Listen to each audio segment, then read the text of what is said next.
Our theologies as Orthodox Christians are united by a great many features, and yet they remain widely diverse as to style and priorities. This, to me, seems to be the main significance of IOTA, is a step towards familiarizing ourselves with each other, with the diversity of Orthodox theological approaches, priorities, and languages. And we can only be enriched by this experience, especially if IOTA becomes a regular event, as it sounds positioned to do.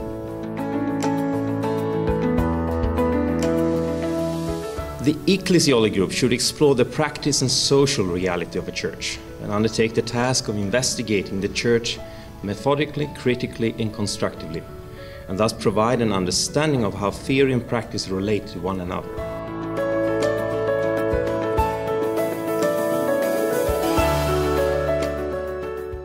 Missiology is the task of the church stepping into the beam of light and coming to understand that reality from within, and then articulating its own vision as it brought from without. And it's the place where I think dogmatics and ecclesiology and everything else meet.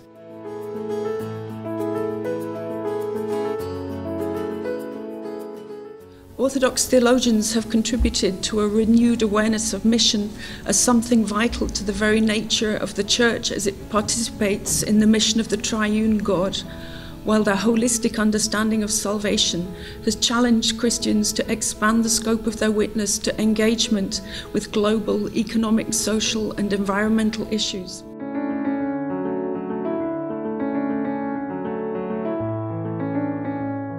The study of patristics keeps the Church and its theologians firmly anchored in tradition. When such a study is undertaken skillfully and faithfully, it holds the potential of freeing Orthodox theology from the distortions of narrow traditionalism and the temptations of superficial revisionism.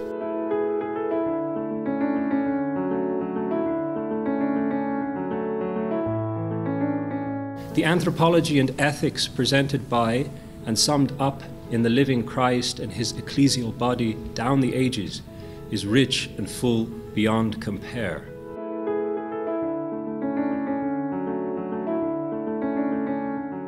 Orthodox life and thought have always been conditioned by asceticism and spirituality. In our section, we work with a fairly broad definition of asceticism to include all of the many ways in which Orthodox Christians have historically sought to prepare and train themselves for the kingdom in body, mind, and spirit.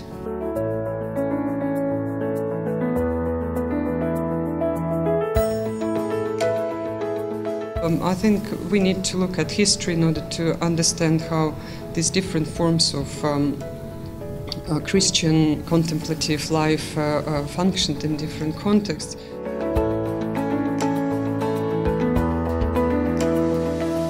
Authority, power, institutions, government, we can say that these elements also have both a religious and also a political dimension.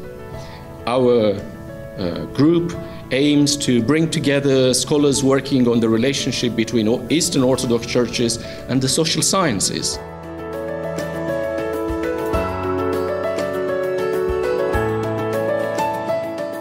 Philosophy of religion, as now practiced in the English-speaking world, is concerned with to what extent can human words be used to say anything about the attributes of God. What is it for God to be omnipotent, omniscient, perfectly good, necessary, and so on? It's concerned with arguments for the existence of God and arguments against the existence of God.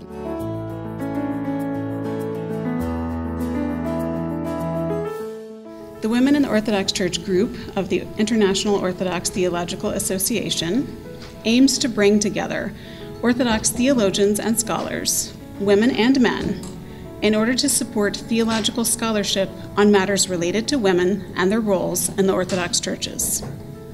Additionally, the group seeks to create opportunities for discussion and articulation of the theological, anthropological, canonical, and sociological ministries of women in the church, past, present, and future.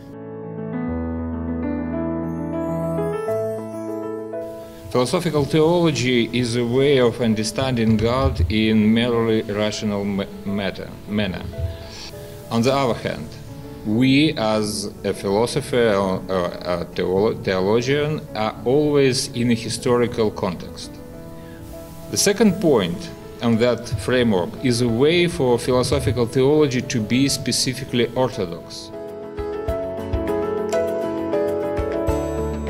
The Church Fathers, as well as modern scholars, have discussed the consistency that should exist between the truth about the physical world and the universal truth proclaimed by the Church.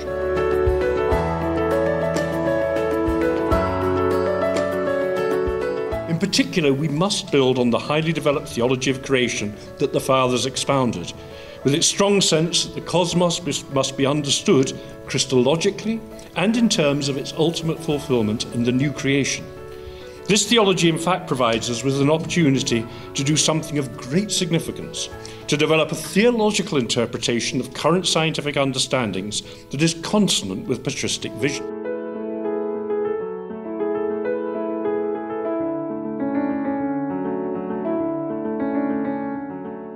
The profile of Romanian Orthodox theology is closely related to its linguistic and cultural identity, which has not only marked its historical destiny, but has largely determined its issues. Through the theology of Dumitru Stăniloae, Romanian Orthodoxy contributed greatly to what was called the neo-patristic revival.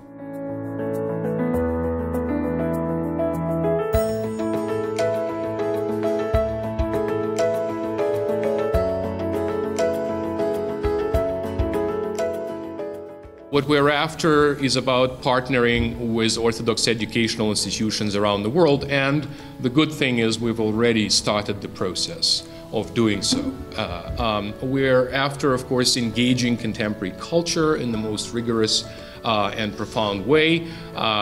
We are about our own contribution, our own IOTA, shall we say, to the church growth and renewal.